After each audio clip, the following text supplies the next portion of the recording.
l'enregistrement, hein, pardon, excusez-moi, j'allais oublier.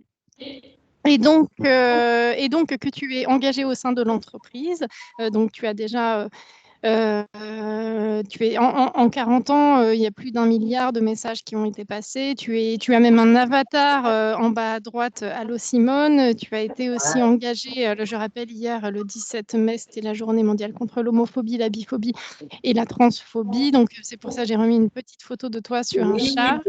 généralement, j'y vais tous les ans parce que, voilà, ils me le demandent et ça me fait très plaisir de les soutenir à cette occasion. Et voilà, alors du coup, je vais commencer par la toute première question, c'est, mais Simone, qui es-tu? Qui suis-je? Ah, où vais-je? Ça, je ne sais pas où je vais, mais en tout cas, je suis donc… oh là là, c'est incroyable, j'ai un écran noir devant moi. Je ne peux pas voir quelqu'un, parce que c'est quand même plus facile, non? J'ai du mal à parler comme ça dans le vide. En Ah, bah, plus, écoute, tout le monde m'écoute. Qui est-ce que je peux voir, non? Ou moi? Ah ben non, non, moi, je me vois en normalement, bas. tu peux me voir, moi. Eh bien, je ne te vois pas, ma chère Gaëlle. Ah, flûte. Mais c'est pas grave. Allez, je continue. Alors, donc, je suis Simone, et alors, tu veux savoir mon parcours, c'est ça? Oh oui, juste une courte En gros, présentation pour les une courte personnes qui ne te présentation. connaîtraient pas. Donc, Simone, tu l'as dit, je suis la voix de SNCF. J'ai du mal à pas mettre l'article, hein. Alors, je suis la voix de SNCF depuis 1981. Au début, pendant quelques années, on a été deux. Il faut rendre justice à mon amie Sophie qui a été avec moi pendant quelques années. Et eh bien, j'ai eu un parcours de petite fille absolument pas modèle. Mais non, j'étais pas bonne à l'école. J'en avais pas grand-chose à faire. La seule chose, c'est que j'étais bonne en récitation et en diction. Après, voilà, d'où mon envie très forte d'être comédienne, qui a été abandonnée au profit de passe ton bac d'abord, ma fille. Alors, j'ai passé mon bac d'abord et puis j'ai fait une école de secrétariat de direction parce que j'avais un peu la trouille de rentrer à l'université, de voir les étudiants et tout. Je n'étais pas du tout mature. Et puis, il y a 68 qui est passé par là, puisque j'ai eu mon bac cette mémorable année. Et j'ai donc fait cette école de secrétariat de direction parce que mon papa, qui était dans une grande entreprise, aimait beaucoup ses secrétaires. Donc, pour lui faire plaisir, j'ai fait ça. Et puis, aux surprises, j'ai eu énormément de chance dans ma vie professionnelle. J'ai été envoyée en stage comme secrétaire à la maison de l'ORTF à l'époque. Vous vous rendez compte, l'ORTF? Ah, ça remonte, hein. Et donc, j'ai dû faire 3 jours de secrétariat dans ma vie. J'ai commencé à tracer ma route dans cette belle maison ronde et de fil en aiguille, eh bien, j'ai fait un petit reportage, un petit micro, etc. Et je me suis un petit peu installée. Bon, j'étais toute jeune, j'avais 19 ans. Et un jour, je continue, alors là, je vais jusqu'à FIP et tout, à la radio. En fait, on veut savoir, oui, comment tu es devenue la voix Bon, de la SNCF. Alors du coup, alors, on peut refaire ton parcours FIP. je continue. Je continue. Donc, un jour, à la maison de la radio, j'entends parler d'une audition. On ne disait pas casting à l'époque, on disait audition, pour rentrer à FIP, cette radio extraordinaire qui existe toujours et qui avait juste 1 an d'existence. Elle est née le 5 janvier 71 et ils avaient besoin d'une animatrice supplémentaire. J'ai donc dit banco, je passe l'audition et j'ai été prise. C'est un des plus beaux jours de ma vie. C'était merveilleux. J'ai sauté partout. J'habitais chez papa-maman encore, hein. Et j'étais contente. Et donc, j'ai été prise à FIP le 5 janvier 1972. C'est là que j'ai commencé cette belle aventure radiophonique qui a été extraordinaire. Et j'y suis restée du 5 janvier 1972 au 5 juillet 2000. Ça fait un bail. Ça fait une Voilà, sacrée carrière. c'était formidable. Et voilà type qu'en 1981, soit 10 ans, enfin un petit peu moins de 10 ans après mon entrée dans cette radio, la SNCF avait besoin de renouveler ses voix, les voix qui étaient sur les quais des gares. Il y en avait moins de sonorisées qu'aujourd'hui, mais il y en avait quand même. C'était aussi des voix de radio. Et la SNCF décide de renouveler ces voix et d'en trouver au moins une ou deux. Et pour cela, Régis Brasseur, qui était l'ingénieur du son qui enregistrait toutes ces personnes, confie à Jacques Pagnaise, dont je vous reparlerai plus tard, qui avait une responsabilité au centre audiovisuel de la SNCF, décide d'appeler France Inter parce qu'ils avaient envie tous les deux d'avoir des voix de France Inter.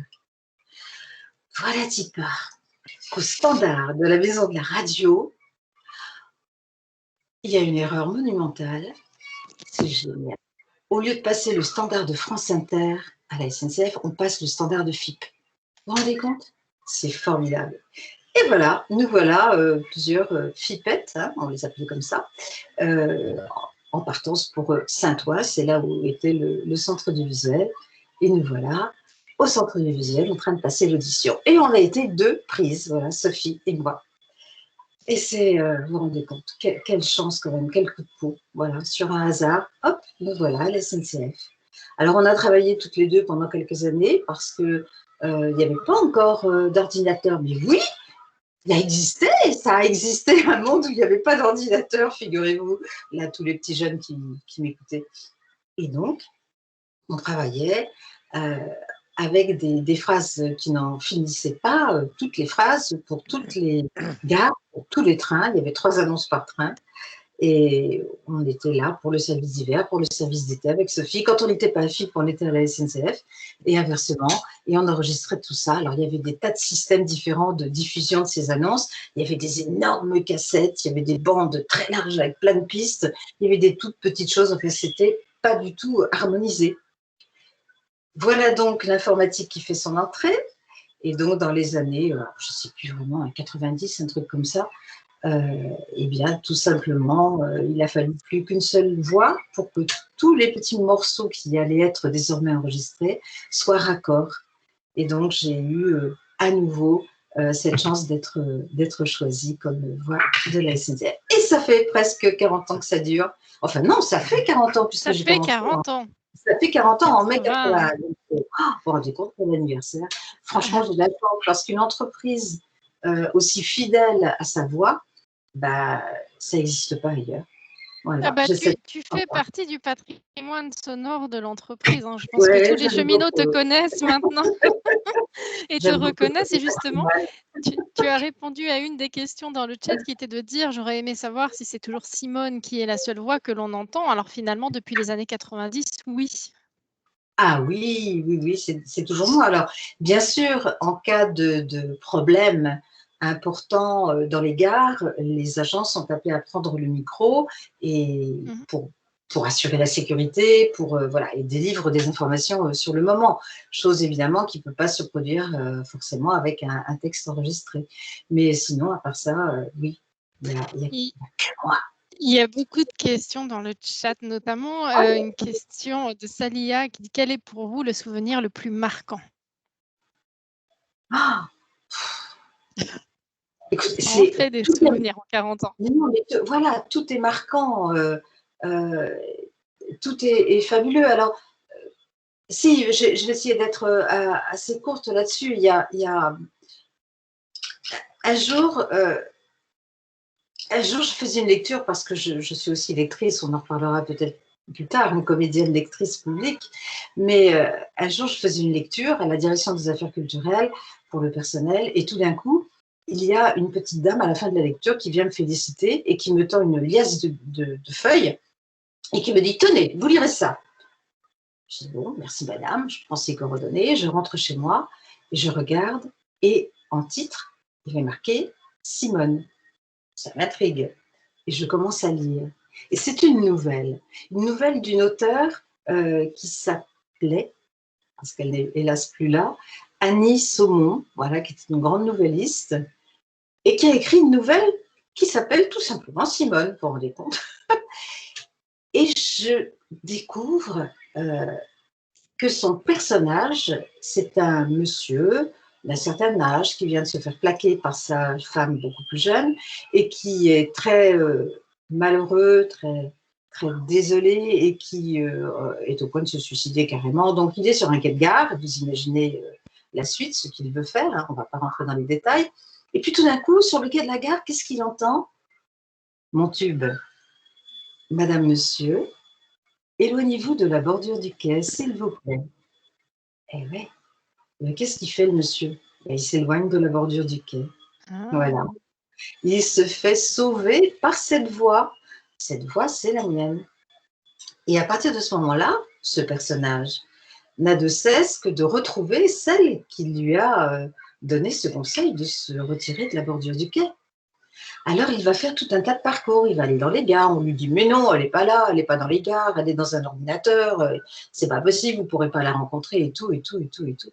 Et puis, il arrive finalement à La Vie du Rail, le journal La Vie du Rail. Voilà, parce qu'il sait que ce jour-là, à La Vie du Rail, je suis en couverture de ce journal. Voilà. Et il comprend finalement qui je suis, l'article, le reportage et tout.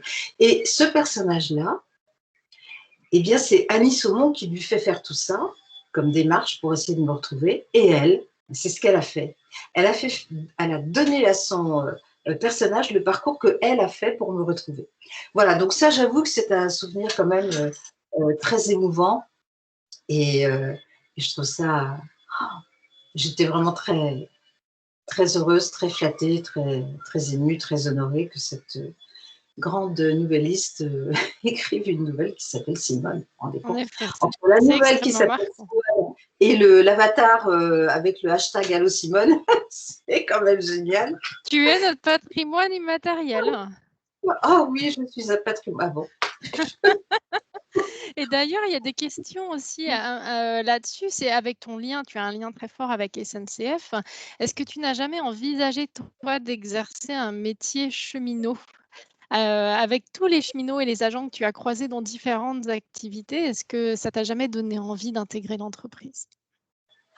Mais alors, d'abord parce que je serais parfaitement incapable de faire n'importe lequel des métiers que vous exercez tous, hein, que ce soit au fret ou ailleurs, parce que ça demande des compétences que je n'ai absolument pas. La seule compétence que j'ai, moi, c'est pouvoir donner avec ma voix des informations ou des textes littéraires, c'est pouvoir la faire vibrer pour donner du plaisir aux gens qui écoutent, ou des informations, si ce n'est du plaisir, il ne faut quand même pas exagérer.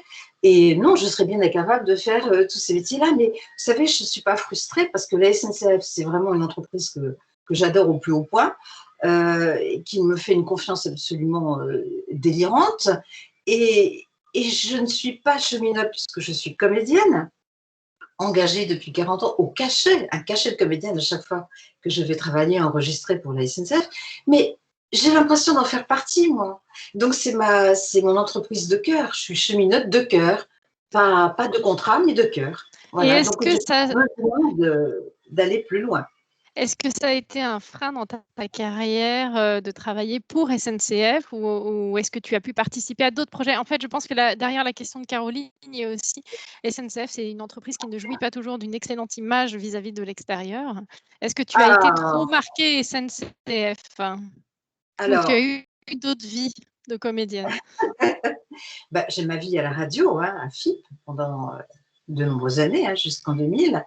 Et après, j'ai décidé de fonder une compagnie de lecture, c'est-à-dire c'est une compagnie comme une compagnie théâtrale, mais qui offre de la lecture au public. Voilà. Et donc ça, non, au contraire, je veux dire, non, la SNCF, d'abord, je la défends à mort, donc on n'a pas intérêt. Ça m'arrive très très souvent de faire je vais en faire encore la semaine prochaine, une émission de télé, une émission de radio et tout, et je m'attends systématiquement à ce qu'évidemment, tous ces gens qui ne connaissent pas le fonctionnement de cette entreprise me prennent pour cible en me disant « Ah, gna gna, les retards, gna gna gna ».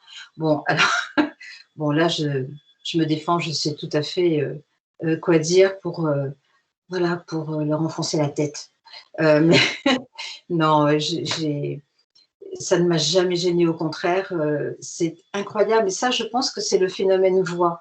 C'est-à-dire qu'une voix, elle vit sa vie toute seule, elle est presque désincarnée, il se trouve que c'est la mienne, mais elle est, je n'y peux rien, je veux dire, elle est globalement aimée, et depuis si longtemps. Donc, non, les gens sont toujours gentils avec moi, et en tout cas, ça m'a vraiment, vraiment jamais gênée. Au contraire, au contraire. Non, non, tout va très, très bien de ce côté-là. Et Carole demande, qu'est-ce que ça te fait de t'entendre quand tu prends le train? Eh bien, ça me fait plaisir. Voilà, je trouve ça rigolo, j'aime bien. Alors, je le dis toujours, hein, c'est pas nouveau comme expression, je l'ai employé à chaque fois que j'ai des interviews, mais ça fait frétiller mon ego. T'aimes bien Je- t'entendre? Tu aimes bien ta voix? Oui, bah, c'est-à-dire, alors, par rapport à la majorité des gens qui lorsqu'ils enregistrent leur voix, ne supportent pas ou ne se reconnaissent pas, et moi, je suis dans les micros et dans les enregistrements depuis que j'ai 20 ans, même avant. Et ma voix que j'entends là en ce moment, alors que j'ai pas de casque, j'ai rien, je l'entends exactement de la même manière lorsqu'elle est enregistrée. Je ne vois pas de différence du tout. Euh, donc, je suis pas gênée par ma voix. Non, non, ça va. Et est-ce que dans la vie courante, les gens reconnaissent ta voix? Non, faut pas exagérer quand même. Non, non. Éventuellement, ils vont reconnaître ma voix parce qu'ils m'auront vu, oh, ça arrive pas tous les jours, hein, mais dans une émission de télé ou un truc comme ça, le lendemain, surtout dans les gares, ça m'est arrivé 2 fois, de prendre le train le lendemain, un train de banlieue, et cetera, et on me dit: «Ah, vous êtes la voix de la SNCF, je vous ai reconnue». Mais c'est pas à cause de ma voix, non. Évidemment, si je vais, n'importe où et que je dis, à quelqu'un dans la rue, «Le train en provenance de Avignon», bon, là, oui, ils vont me reconnaître. Mais si vous voulez, ça arrive rarement quand même qu'en demandant un steak, je dise Monsieur le boucher, votre attention s'il vous plaît. Voulez-vous me donner 1 kilo de roast beef? Non, ça n'arrive pas. Si je le faisais comme ça, on me reconnaîtrait. Même comme ça marche. Moi, je te reconnais si tu parles comme ça au boucher. Il y a Karen qui nous partage un super souvenir qui dit: «Je me souviens lorsque j'ai commencé en gare des Invalides, votre voix était dans un ordinateur énorme avec, à la DIMO, l'inscription «Simone l'incorrigible speakerine». L'incorrigible speakerine.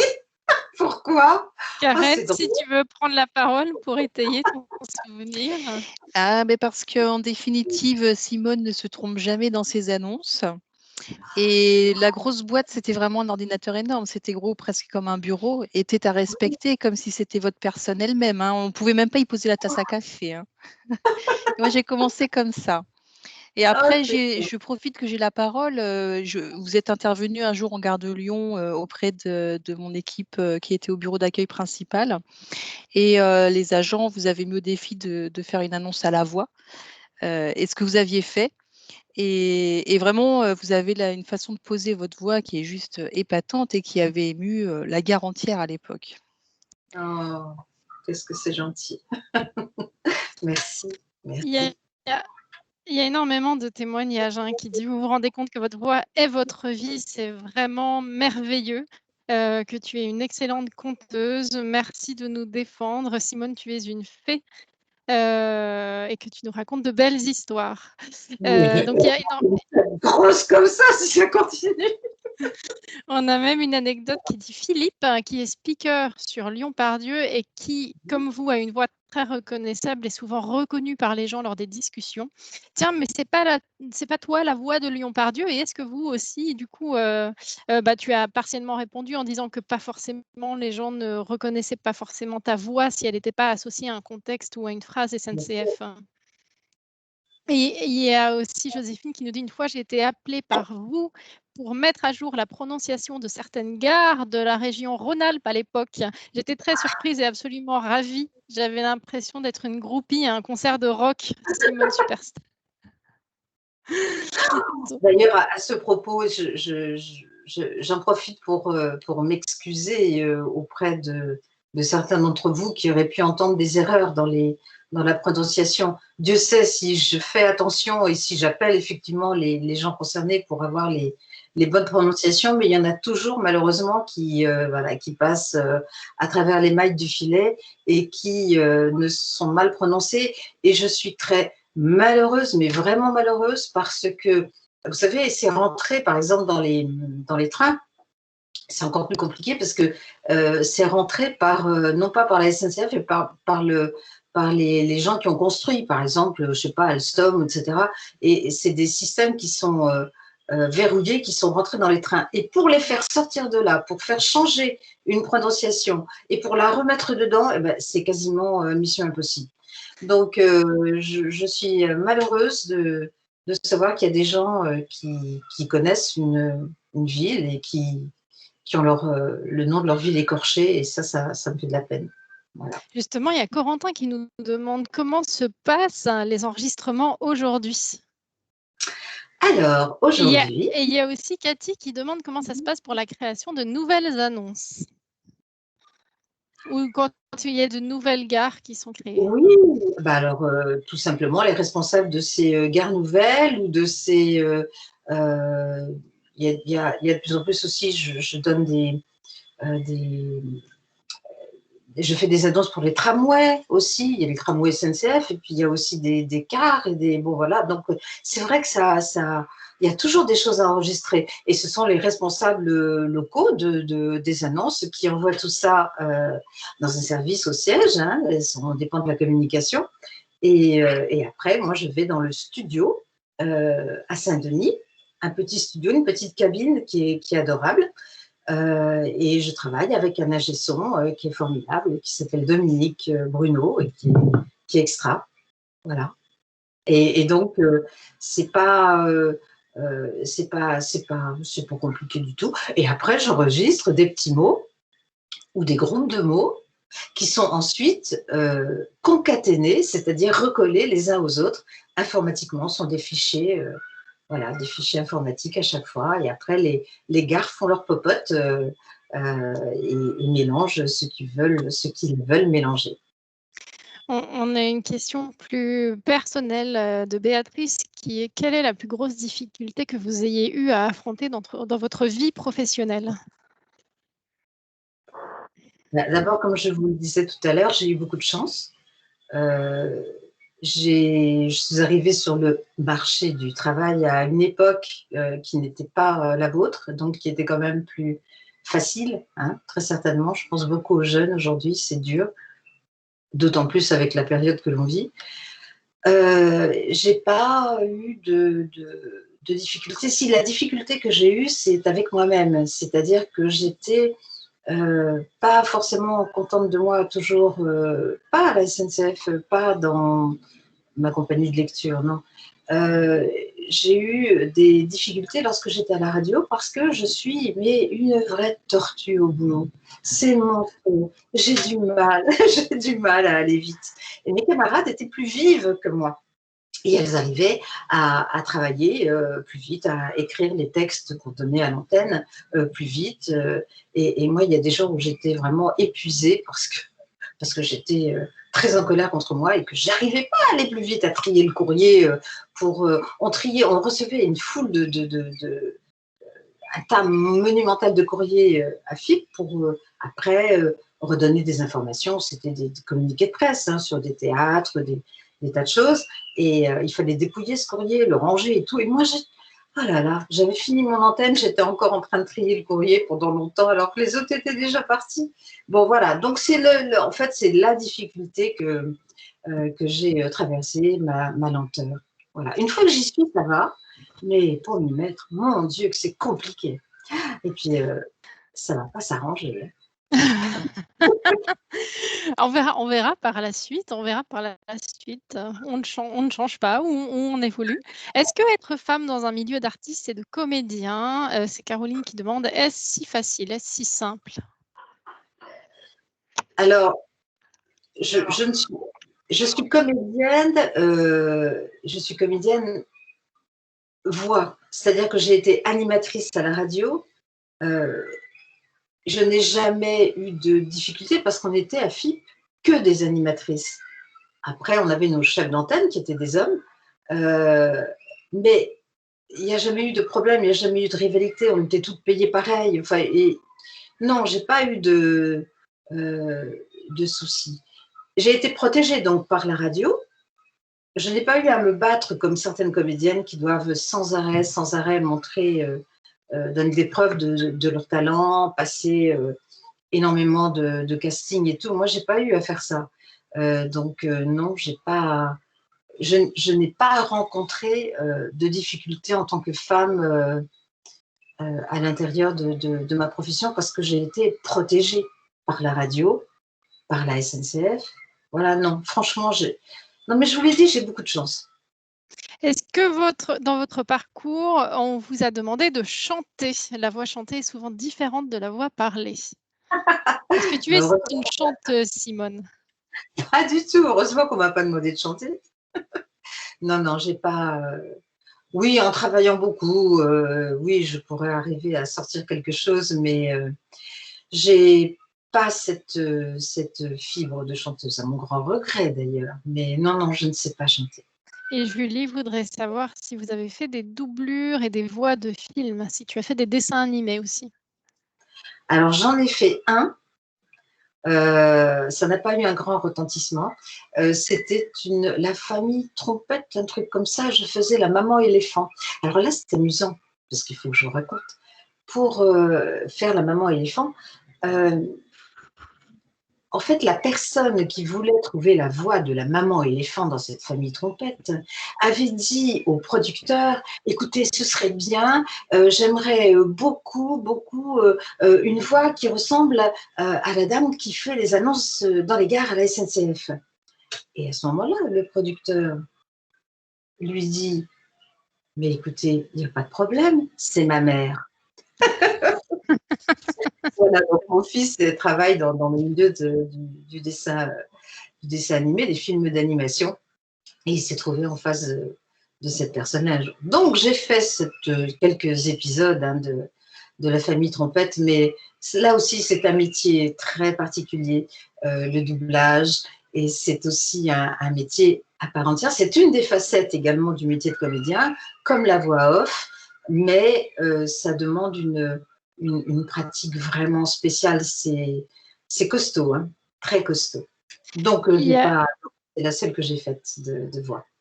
Il y a encore beaucoup de témoignages, hein, dont Carole qui dit: «Il y a quelques années, nous avons eu la joie de vous avoir en invité mystère lors d'une soirée des vendeurs de Lyon. Quel magnifique moment de vous découvrir en vrai et un très chouette cadeau que vous nous avez fait ce soir-là». Et Caroline qui dit: «Pour avoir eu la chance de faire des événements SNCF avec Simone, j'ai toujours été émue par son humilité et sa bienveillance. Cette dame nous donne le sourire et éclaire nos instants en gare et bien plus». Voilà, c'est des shoots d'amour et de bonheur qu'on te donne. Je vais sauter partout dans la rue après. Non, vous êtes vraiment adorable. Non, non, mais attendez, c'est tous les gens qui constituent cette entreprise. Je veux dire, j'en ai vu des centaines et des centaines, mais j'ai trouvé des.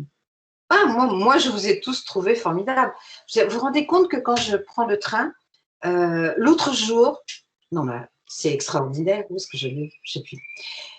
Il y a un contrôleur qui m'a reconnu malgré le masque. C'est fou, non? Donc, la plupart du temps, les contrôleurs me reconnaissent, quoi. Je sais pas, c'est. Bah, c'est le patrimoine, Simone. Voilà.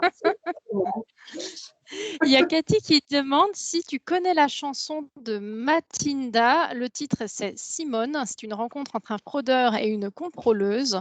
Elle nous invite à aller voir ce titre sur YouTube. C'est beaucoup d'humour dans la chanson et dans le clip. Donc, merci Cathy. On ira découvrir Simone de Mathilda.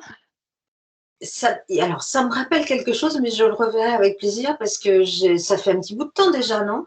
C'est pas récent, ça. Je ne sais pas, est-ce que Cathy veut répondre?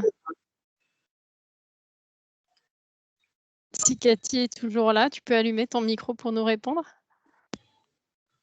Oui, bonjour Simone. Bonjour. Bonjour. On a eu l'occasion de se voir à Marseille pour les 30 ans du TGV. Ah, oui, c'est vrai que j'avais fait une sacrée tournée là, c'était chouette. Ouais, ouais. Alors, la chanson de Mathilda, ça date d'il y a 5-6 ans, je pense. Ah, voilà, bon, c'est Voilà. ça alors. Mais je m'en souviens pas, je serais contente de le revoir. Merci pour C'est très l'information. drôle, en fait. C'est beaucoup d'humour. Voilà. D'accord, Ouais. Merci super. beaucoup, Cathy. Ah bah, Merci. Emilien nous a mis le lien. Ah bon, bah déjà, oh là là. Ouais, Emilien nous a déjà mis le lien. Il y a une question qui nous concerne tous et toutes. C'est Simone, hein, est-ce qu'un jour tu seras à la retraite? Qu'est-ce que ça veut dire ça? Je ne sais pas, je ne connais pas ce mot-là, moi. Mais non, mais écoutez, les comédiens, les artistes ont ce grand privilège de continuer à travailler autant qu'ils le veulent, tout en étant à la retraite. C'est-à-dire que je touche déjà ma retraite depuis quelques années, ben oui, parce que je n'ai plus 20 ans, et je peux continuer à travailler. Je ne vois vraiment pas, tant que je suis en forme, pourquoi je m'en priverais. Alors, non, je n'ai pas l'intention de partir à la retraite, mais par force, un jour ou l'autre, je serais bien obligée de m'arrêter, hein. Soit parce que, bah, voilà, hein, on m'enterrera, ou parce que ma voix sera plus là, ou parce que, et ils en auront parfaitement le droit, nos dirigeants auront décidé ou de changer de voix, ou de ne plus en mettre, ou de mettre une voix d'homme, je ne sais pas. Mais en tout cas, tant que ça dure, mais je reste avec plaisir avec vous. Et puis, alors il y a autre chose, il y a ma voix de synthèse qui est faite. Alors ma voix de synthèse, c'est encore autre chose que la concaténation. La voix de synthèse, c'est une voix qui est formée de phonèmes, c'est-à-dire juste des tout petits bouts de voix. Alors, elle a été faite il y a déjà une bonne dizaine d'années et elle peut servir, cette voix, pour des urgences, éventuellement, pour des… Je sais qu'elle a servi un jour, vous vous souvenez, c'est euh, complètement frappadingue là, qui courait après des, des petits bonshommes, là, des petits… Ah, comment ça s'appelle? Je ne sais pas. Je vois pas Euh, du tout à quoi tu fais référence. Est-ce que d'autres personnes… il fallait aller chercher un peu partout Ah, les des… Pokémon, Pokémon Go? Voilà, les Pokémon. Bon. Et donc, il y avait des frappadingues qui cherchaient les Pokémon sur les voies. Hein. Ouais. Bon. Alors, je sais que quand la responsable du service de la communication dont je fais partie a entendu parler de ça. C'était en plein mois d'août, ou je ne sais plus, j'étais pas là. Et donc, elle a fait, avec ma voix de synthèse, un texte pour dire dans les gares, voilà, les Pokémon, désolé, mais ils ne traversent pas les voies. Bon. Voilà, donc cette voix de synthèse, elle peut servir. Elle peut servir au téléphone également. Elle peut servir, et puis elle pourra servir peut-être un jour ou pas. Je ne sais pas quand je serai plus là. Alors, le plus tard possible, notre patrimoine immatériel, on veut le garder le plus longtemps possible. Je pense que tout le monde est d'accord là-dessus. Est-ce que tu as protégé ta voix? Anne-Claire nous dit certains chanteurs ne parlent plus pour la préserver. Ah non, oh là là, moi je suis une incorrigible bavarde. D'ailleurs, vous êtes en train de vous en rendre compte. Donc, non, je parle tout le temps. Et d'ailleurs, parler tout le temps, si vous voulez, ça correspond un petit peu pour moi à un sportif qui va s'entraîner tous les jours. Parce que les cordes vocales, c'est comme des muscles. Donc, je parle beaucoup. Et ça entretient mes cordes vocales. À part ça, non, ma voix n'est pas assurée. Ce ne sont pas des mal chirurgiens, ma voix. Il n'y a pas de problème. Et je fais attention, évidemment. Voilà, je fais attention de ne pas prendre froid. Parce que si un jour je vais enregistrer avec un rhume, eh ben, ce n'est pas possible. Parce que je ne peux pas avoir des morceaux enrhumés collés à des morceaux pas enrhumés. Ce ne serait pas raccord. Donc, ce n'est pas possible. Donc, je ne peux pas, je n'ai pas le droit de m'enrhumer. Et il y a un autre témoignage, il y a beaucoup de témoignages, hein, visiblement, tu as touché énormément de cheminotes et de cheminots dans l'entreprise. Carole nous dit, il y a quelques mois, j'ai fait une présentation de mon métier à la classe de mon petit garçon. Je leur ai parlé de nos différents métiers et bien sûr, je leur ai parlé de votre métier, Simone, et fait écouter votre célèbre voix. C'était trop chouette. Il y a aussi Blanche de Thalys qui nous dit: «Ça me rappelle quand je suis rentrée chez Thalys, les enfants des copains me demandaient si j'allais être contrôleuse. Non, non. Alors est-ce que tu seras la voix du train?» Eh ben non, en fait, c'était Simone. Ah, et il y a quelqu'un qui se rappelle, Cathy aussi, qui se rappelle des annonces Pokémon, hein, qui ont été faites, avec ta voix de synthèse. Et est-ce que tu travailles ta voix? Tu dis que c'est un orgasme, pardon, excusez-moi, J'aime beaucoup le lapsus. J'adore. un organe qui se travaille, pardon. Est-ce que tu travailles ta voix? Ça va me coller à la peau maintenant. Ah oui, non, mais c'est très joli. Eh bien, ma voix, alors, je la travaille généralement avant un enregistrement ou avant un spectacle, hein, de lecture. Oui, bien sûr. Alors, je fais des exercices qui sont des exercices d'articulation, hein, ce qu'on appelle les virelangues, hein, 3 tortues trottées sur 3 étroits toits, par exemple, ou des choses comme ça pour réveiller la bouche. Alors, il y a toutes sortes d'exercices pour réveiller la bouche. Il faut faire le cheval. Vous avez déjà vu des comédiens faire ça. C'est bien, je peux le faire comme ça, vous ne recevrez pas mes postillons là, parce que devant l'écran, c'est pas possible. Voilà. Donc ça, c'est très important parce que ça réveille les lèvres. Il faut réveiller aussi la langue parce que c'est très important. Donc il faut mâcher un chewing-gum imaginaire. Ça donne l'air d'une vache après le cheval, mais c'est très efficace et il faut tout réveiller. Et le meilleur exercice, si vous devez prendre la parole, c'est de prendre un texte et de le lire en surarticulant dans la continuité sans s'arrêter. Et là, vous êtes prêt, vous pouvez affronter n'importe quel public. Oui, oui, bien sûr, il faut faire des exercices avant de prendre la parole, avant de se trouver devant un micro.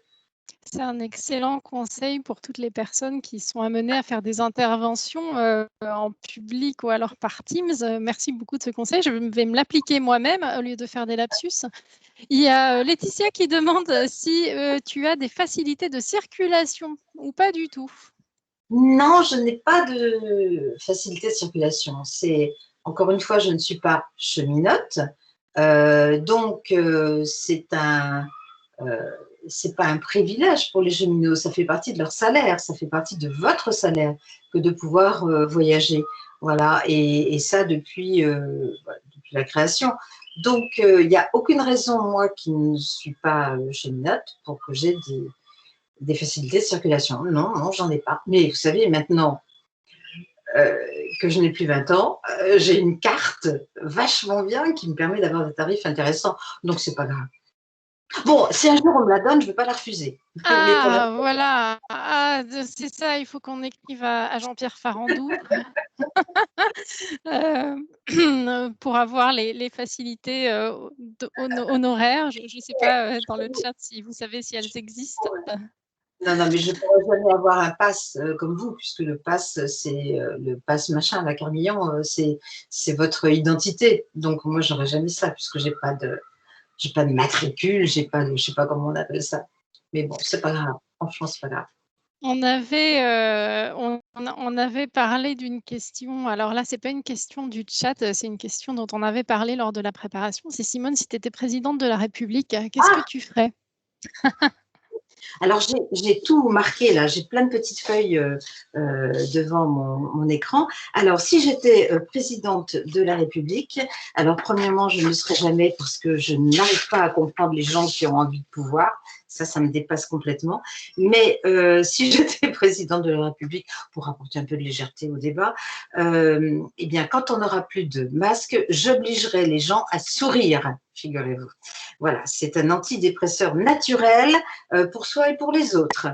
Il y aura 135 € d'amende si vous ne souriez pas. Non, mais c'est vrai, sourire, c'est génial. Alors, je vais vous dire un truc. Moi, je me force maintenant, depuis un certain temps déjà, lorsque je passe devant les miroirs de chez moi ou devant les vitrines un peu sombres où on se reflète dans la rue, où on est toujours horrible parce que l'éclairage est dégueulasse, eh bien, je me force à sourire. Et déjà, de ce sourire, eh ben, ça va beaucoup mieux parce que c'est un lifting naturel. Vous voyez, si on fait ça, là, si on fait ça. Non, non, mais c'est vrai. Hein. C'est un conseil extrêmement inspirant, merci beaucoup et on le retient, on le note. Il y a Anne-Claire qui est un petit peu curieuse et qui demande si tu as épousé un cheminot. Non, je n'ai pas épousé un cheminot parce que quand je suis rentrée à la SNCF, j'avais déjà 31 ans. Et ma vie, elle était déjà faite. Et donc, j'ai eu 2 maris, super. Et le deuxième, c'était un comédien, plus qu'un cheminot. Voilà. Et voilà. Ton conseil sur le sourire touche beaucoup. Barbara dit: «Bravo, l'unique cadeau qui ne coûte rien et procure tellement», et Sandrine dit: «Et moi qui trouve que je souris trop, ça fait vraiment plaisir à entendre». Ah, bah oui, Donc c'est c'est hyper important. ouais, et du Hyper coup, si tu important. avais un je t'en Oui. prie. Non, non, non, non, vas-y, Camille. C'était justement on avait aussi vu ensemble, si tu avais un mantra, est-ce que ça serait celui-là? Non, alors mon mantra, ça va, ça va en déstabiliser certains et certaines. J'ai pas choisi un mantra, mais j'ai choisi une pensée. Alors attention, hein, c'est une pensée extrêmement profonde. Écoutez bien, il faut bien peser tout. Je pense souvent, non sans vertige, à la quantité de bœuf et de légumes qu'il faudrait pour faire un pot-au-feu avec l'eau du lac Léman. Alors, je vous explique, c'est une pensée de Pierre Dac. J'adore Pierre Dac, j'adore l'humour en règle générale. Alphonse Allais, bien avant Pierre Dac, et tous ces gens ont cet humour de l'absurde que j'apprécie particulièrement. Et franchement, faire un pot-au-feu avec l'eau du lac Léman, moi, ça me rend très joyeuse. Et alors, vous voyez, c'est pas un mantra très sérieux. Mais Mais on retient l'absurde. j'adore. Quel est le meilleur conseil à donner du coup aux personnes qui nous écoutent? Et je pense que tu nous as donné déjà quelques-uns et on a noté quelques bons outils. Hem, Est-ce que toi, il y a un conseil que tu as reçu et que tu voudrais partager avec nous? Un conseil que j'aurais reçu, j'ai dû en recevoir pas mal hein, en temps d'années, mais j'avoue que je ne m'en souviens pas beaucoup. Non, ce qui est important pour moi, ce sont les gens qui m'ont donné confiance en moi. Euh, En particulier, vous vous souvenez de Jacques Pagnès qui s'est trompé Mmh. dans le standard, qui a atterri à FIP, etc., qui travaillait donc au centre du visuel. Eh bien, lui, il est, un jour ou l'autre, on l'a forcé à partir à la retraite, hein, parce que c'était à l'époque où on ne pouvait pas aller au-delà de l'âge de la retraite. Et il m'a dit, tu veux quitter la radio, tu veux être devant un public, mais si tu n'as pas de structure, c'est pas possible, tu ne vas pas y arriver. Si tu veux, je t'aide un peu à monter ta structure. Et nous avons monté Lire Autrement. Et cette structure, eh ben, c'est quasiment devenu la sienne, enfin, c'est devenu la sienne, puisqu'il est aujourd'hui président de cette compagnie de lecture. Ça fait 20 ans qu'on va lire un peu partout en France, à l'étranger, des auteurs. On a même fait 2 spectacles à Gaveau où les cheminots étaient invités à venir avec un tarif de 6 euros, je crois, ce qui n'était pas grand-chose pour venir à Gaveau. Et on a fait avec l'orchestre national, non, faut pas exagérer, l'orchestre du Rail, avec des Mmh. amateurs et des professionnels dans cet orchestre. On a fait 2 séances à Salgavo qui étaient vraiment magnifiques. Voilà, donc, et pour revenir à la question initiale, par exemple, Jacques Pagnès, lui, il a réussi à me donner confiance. En me disant que j'étais parfaitement capable de me lancer devant un public, de ne pas avoir peur des interviews, d'y aller, quoi. Et c'est vrai que des gens comme ça, et particulièrement, pardon, je ferais bien de faire des articulations. Donc, particulièrement, lui, m'ont aidé à trouver cette confiance. Et maintenant, voilà, bah, j'ai peur de rien. Oh, je ne sais pas si vous voyez, il y a mes chats qui… On entend Oui, tout le monde profite du spectacle de ton chat, et on demande si c'est lui qui fait la voix pour les pubs Whiskas. Donc il Et inspire. non, là, il est en train de chanter, lui, en revanche. Je ne sais pas ce qu'il a. Il s'appelle Baudelaire. Excusez-moi. On est ravis de découvrir Baudelaire. Et une autre petite chatte, la deuxième petite chatte que j'ai, qui s'appelle Miss. J'ai plus normal. Il y a beaucoup de quarantenaires qui disent j'ai 40 ans. Alors, il y a plusieurs quarantenaires dans le chat du coup qui associent ta durée en tant que voix SNCF et eux, leur naissance et leur carrière au sein de l'entreprise. Donc, j'ai 40 ans le 26 mai prochain, dit Anne-Claire.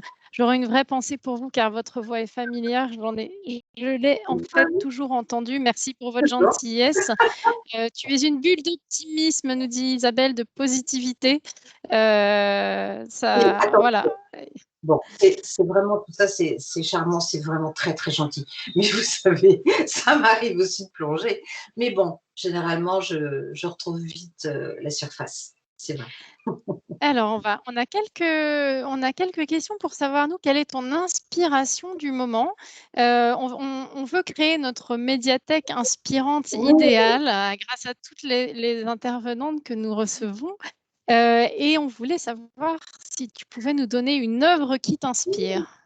Alors, parce que mon inspiration globale du moment, c'est plutôt une aspiration. C'est la caipirinha que je vais prendre demain pour la terrasse de mon café. Avec modération, hein, toujours. En terrasse, même sous la pluie. Alors, l'œuvre qui m'inspire. Une œuvre. Alors, près de chez moi, bon, ça, c'est pas très drôle, mais c'est très émouvant. Près de chez moi, dans le 15e arrondissement, dans le parc André Citroën, il y a un monument aux morts de tous les soldats qui sont morts en opération extérieure. Et ce monument, c'est en bronze. C'est un artiste qui s'appelle Stéphane Vigny, qui a créé ce monument, et il est absolument sublime, ce monument. Il y a 6 soldats, grandeur réelle, qui portent un cercueil invisible. Et je crois que j'ai jamais été aussi émue. Alors, tous les monuments aux morts qu'on connaît tous, de la guerre de 14, avec, bon, finalement, c'était une autre époque, mais avec des trucs pas possibles et tout. Mais là, ce cercueil invisible, c'est magnifique. Il faut y aller simplement pour voir l'œuvre. On peut rendre hommage, évidemment, aux soldats qui nous protègent et qui sont morts, mais je veux dire, cette œuvre, elle est absolument sublime. Voilà, ça, c'était un truc un peu lourd. Mais dans le côté plus léger, quoique, j'aime énormément Van Gogh, et j'aime beaucoup La Nuit étoilée de Van Gogh. Alors, il y en a deux. Il y en a une qui s'appelle vraiment La Nuit étoilée, et puis l'autre qui s'appelle La Nuit étoilée sur le Rhône, je crois. Voilà. Et j'adore parce qu'en plus, le pauvre, quand il a écrit ça, il n'était vraiment pas bien. Il n'a jamais été bien. Il a toujours été malheureux, ce pauvre homme. Il n'a jamais eu le succès de son vivant. Mais quand je regarde La Nuit étoilée de Van Gogh, je ressens une sorte d'apaisement, contrairement à lui, sans doute. Et je trouve que ces étoiles toutes rondes, les volutes dans le ciel et tout, c'est joyeux, c'est beau. Voilà, donc évidemment, il y en a plein d'autres. J'adore Monet, j'adore plein de choses. J'adore les Hollandais, j'adore. La peinture, c'est quelque chose de superbe. Alors, est-ce que vous voulez un livre? Bah, tiens, un livre, exactement, pour notre bibliothèque, un livre de plage pour cet été, ou pas, Alors, un livre qui t'inspire. Pas forcément un livre de plage. J'en ai plein. J'en ai plein des livres. Dernièrement, j'ai lu un livre de Sylvie Germain qu'elle a écrit pendant le confinement et qui était vraiment bien parce que ce sont des portraits de tous ces gens confinés comme on l'a été, et c'est super intéressant. Sylvie Germain, c'est une grande, grande auteure. Mais je vais quand même vous parler de quelque chose qui me touche de près. Alors, est-ce que vous voyez? C'est une pièce de théâtre. Monet Zola. Voilà. Cette pièce de théâtre, elle a été écrite toujours par Jacques Pagnès, qui est un fou furieux, un autodidacte, un fou furieux qui adore Monet et qui adore Zola. Et dans cette pièce de théâtre, figurez-vous qu'il fait se rencontrer Monet et Zola qui ne se sont apparemment jamais rencontrés, ou à l'occasion de l'enterrement d'un illustre personnage de l'époque. Et ce qui est extraordinaire, c'est que dans tous ces actes, il y a des rencontres entre ces deux grands personnages, mais surtout avec leurs femmes. Parce que les femmes, les grands hommes, c'est bien. Monet, Zola, c'est des gens extraordinaires, mais eh bien, Zola, il avait une femme formidable qui s'appelait Alexandrine. Et Alexandrine, elle a été très, très importante pour Zola. Elle a été tellement bien, cette femme, tellement formidable, que lorsque Zola a eu un petit peu une seconde vie en tombant amoureux de la lingère de la maison, parce que Alexandrine ne pouvait pas avoir d'enfant. Et Zola est tombé amoureux de Jeanne Rosereau, et il a eu 2 enfants avec elle. Alors évidemment, quand elle l'a appris, ça ne lui a pas fait plaisir à Alexandrine. Mais elle a été formidable, cette femme, et elle a finalement compris la situation. Et elle a même autorisé les enfants à porter le nom de Zola. Voilà, une fois que Zola était mort. Et c'est vraiment formidable. Et en plus, c'était une femme, une battante. Elle était féministe vraiment à l'époque. Et pareil pour Monet. Monet, sa femme, il en a eu 2. Il y en a une qui est morte jeune, c'était Alice. Et non, c'était Camille. Et après, il y a eu Alice, qui a été aussi très, très, très, très importante pour Monet. Et donc, c'est génial. Tout ce qui est dit dans cette pièce de théâtre, ce sont des vrais textes qui ont été prononcés par Monet, par Zola. Et on est à l'intérieur de leur vie, à tous les deux, à Médan. Médan, c'était la maison de Zola, la maison de campagne de Zola, où il y avait les rencontres de Médan avec Maupassant, etc. Et puis, il y a aussi le moment où il a été exilé en Angleterre à cause de l'affaire Dreyfus, et où Jeanne va le rejoindre avec ses 2 enfants.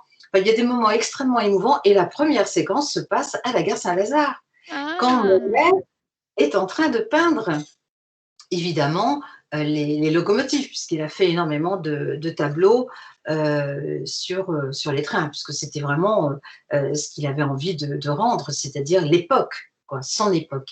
Et ça, c'est la première rencontre, le premier acte à l'intérieur de la gare Saint-Lazare, où ils commencent à parler de leur vie, etc. C'est vraiment très, très, très, très chouette. Et je suis très contente parce que j'y ai participé un petit peu modestement. Voilà, j'ai relu, j'ai apporté quelques corrections, et j'ai aidé Jacques à finaliser cette pièce de théâtre, et j'en suis très fière. Mais ce qu'il a fait là, c'est un travail formidable. Voilà, j'ai été longue, hein, mais j'en avais envie. Merci de la recommandation. Mais oui, mais tu en parles avec passion et du coup, ça nous donne envie d'aller creuser un petit peu plus et d'aller lire. Voilà. Et si tu devais nous recommander un film qui t'inspire? Alors, un film qui m'inspire, alors j'y ai évidemment réfléchi. J'adore vraiment les films de Charlie Chaplin. Voilà, ça aussi, c'est très ancien, mais le soin qu'il mettait à réaliser ces films. Et ce que j'adore, moi, ce sont les différentes émotions. Il y a une palette avec plein d'émotions, et ça va du rire aux larmes. Et dans les films de Charlie Chaplin, il y a à la fois du burlesque, du comique à un point incroyable, énormément d'émotions, de la réflexion. Je veux dire, c'est chargé, il y a du sens, quoi. Ça, c'est génial. Drame, oui. Ah, Charlie Chaplin, c'est formidable. Alors, un autre film qui m'a beaucoup ému aussi lorsque ça fait un bon bout de temps, hein, c'était le film de Milos Forman, Le vol au-dessus d'un nid de coucou. Ah, ça, j'avais adoré ce film, adoré. Alors, bon, évidemment, hein, j'en ai vu plein des films, c'est très difficile de dire, mais le dernier qui m'a vraiment beaucoup marqué, c'est le film Au revoir là-haut de Dupontel. Oui, il est saisissant. Oui. Saisissant, et puis j'ai eu du mal à y aller parce que je me suis dit, je supporte pas les films, les films de guerre, les films, j'ai beaucoup de mal, je peux plus les regarder, et bon, bah là, on voit évidemment la guerre de 14, et c'est oula, dur, mais c'est tellement beau, ce film, il est C'est magnifique. dur, c'est étouffant, mais c'est beau, c'est esthétique, et l'histoire de reconstruction est formidable. Et tout ça, il y a du vrai en filigrane, enfin, tout est, voilà, construit sur de la réalité. Et pour les 5 dernières minutes, si tu devais nous recommander une musique, Alors, que une musique, devrions-nous écouter? mon petit papier. Alors, la musique. Bon, moi, j'aime beaucoup la musique classique, beaucoup, mais j'aime bien aussi le silence. C'est-à-dire que j'ai un peu de mal à allumer la musique quand je me réveille ou tout. Il faut vraiment. J'aime bien. Je suis heureuse avec les cris, les cris de joie des enfants dans la cour en bas. Euh, ça me suffit souvent. Maintenant, oui, la musique classique, des souvenirs d'enfance où mon père était très mélomane et écoutait beaucoup, en particulier la septième de Beethoven ou la symphonie du Nouveau Monde de Dvorak. Ça, c'était Dvorak. un de ses tubes à lui. Alors dans la musique, évidemment, je ne peux pas ignorer, et comme j'ai baigné là-dedans pendant tellement d'années avec Philippe, il y a beaucoup de chanteurs que j'aime. Alors, souvenir d'enfance et de mon adolescence, on reste souvent très attaché à la musique qu'on aimait à l'adolescence. Alors moi, évidemment, je suis désolée, les copains, mais c'était les Beatles. Enfin, je suis désolée, parce que pour vous, ça doit paraître tellement vieux, mais non, c'est fabuleux, les Beatles, c'était vraiment, voilà, j'étais, ah là là, Et les fan. Beatles font aussi partie du patrimoine, hein. Ah, ça complètement, exactement. Et puis, alors après, évidemment, Brassens, j'adore parce que les textes sont intelligents, les textes ont du fond, toujours pareil. Il y a aussi de l'humour. C'est toujours ces gens qui mélangent toutes ces émotions que j'aime beaucoup. Il y a aussi un grand chanteur qui aujourd'hui n'est plus sur le devant de la scène, qui s'appelle Gilbert Affaye, qui a écrit des chansons magnifiques dans les années 80 90, un grand poète, un grand écrivain. Et puis, alors pour un petit peu plus proche de nous, évidemment, Souchon, j'adore, mais ça aussi, pour les jeunes qui écoutent, ça commence à dater, mais je l'aime toujours, et en plus, il est toujours là, voilà. Et puis, dans les tout nouveaux, je pourrais dire que j'aime beaucoup Grand Corps Malade, avec son Ah, merveilleux train, c'est superbe, et toutes les autres chansons qu'il a pu écrire, enfin les textes en tout cas, le slam. Et puis Clara Luciani, je trouve ça super aussi, voilà. plus Bon, enfin très bon, engagée aussi, Clara Luciani. oui, exactement. Merci en tout cas pour toutes ces recommandations. On a Cathy qui dit: «J'ai une réunion Teams à 14h, tant pis, je serai en retard. Je dirais que c'est la faute de Simone Hérault. On va jamais me Oui, croire». Et d'accord. Si tu veux, je te signe, pas de tu auras ton bon de retard, Cathy. En tout cas, merci énormément, Simone. Merci 1000 fois. Et il y a eu trop de messages d'amour dans le chat. On essaiera de te faire une compilation et de te les envoyer. Et merci beaucoup pour tes réponses, ton honnêteté, ta franchise, ta bonne humeur, ton énergie. Enfin, j'essaie de résumer tous les commentaires qui sont passés. Merci d'avoir été aussi inspirante et d'avoir été une de nos femmes inspirantes. On a eu plus de 80 connexions. Je ne sais pas si tu le vois, mais on a eu vraiment énormément de monde qui te remercie, qui dit: Simone, tu es formidable, ne changez rien. Merci encore. Et merci à vous toutes et à vous tous de vous être connectés. Vraiment, un grand merci. Juste une dernière petite chose, un petit complément pour vous dire qu'en fait, nous avons fait une captation de l'intervention de Simone et ça sera mis en ligne donc sur YouTube et je vous enverrai le lien. Waouh, super. Et on a une prochaine femme inspirante, Émilien. Je ne sais pas si on peut déjà donner la date. Après toi, Complètement. Simone, te succédera Anastasia Mikova, qui est la réalisatrice du film Woman, qu'elle a fait en partenariat avec Yann Arthus Bertrand. Et voilà, donc on vous communiquera la date pour les personnes qui sont intéressées. C'est un film formidable, Simone. Si on peut te recommander un film, on te recommande celui d'Anastasia Mikova, D'accord. Woman au pluriel, Oui. qui est saisissant et qui traite de tous les volets de la vie d'une femme, et ce, dans beaucoup de pays du monde entier. Ah oui, Donc, c'est ça, c'est dans différents pays. Oui, j'en ai voilà. entendu. Formidable. Eh bien, Merci. merci beaucoup. Je Et vous envoie un mot de la fin, Simone, un mot de la fin. le mot de la fin. Ben, je vous aime et je vous embrasse. Voilà. Bah, nous aussi, on t'aime énormément. Ça s'est vraiment ressenti aujourd'hui et on te remercie encore de t'être prêtée au jeu et d'avoir participé à ce format Femmes inspirantes. Merci Gaëlle, merci. Avec plaisir. À très bientôt et une très bonne À journée à bientôt. toutes et à tous. Merci. Au revoir. Au revoir, madame, bravo. Merci. N'hésitez pas à ouvrir vos micros pour dire Merci. merci aussi. On Merci. essaie de le dire avec une voix très belle. Au revoir Merci. Simone, merci beaucoup. Au revoir. Au Au revoir revoir. tout le monde. Merci Au beaucoup. revoir, merci pour tout. Merci Bon beaucoup. courage pour cet après-midi. Je vous envoie du soleil du sud de la France. Oh, merci, merci, je prends. Au revoir Simone et bon anniversaire. Ah, merci, oui, c'est vrai. 40 ans.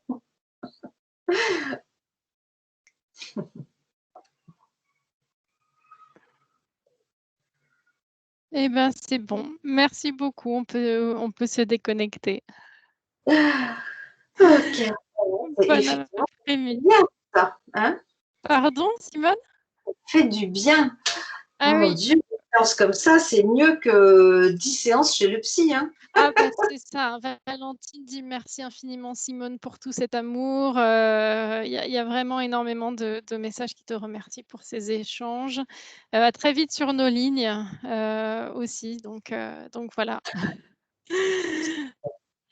Bon ben très beau et une heure est pleine, une heure très inspirante et pleine de bonne humeur. Merci beaucoup. Restez la merveilleuse femme que vous êtes et surtout très inspirante. Ne changez rien, etc., etc.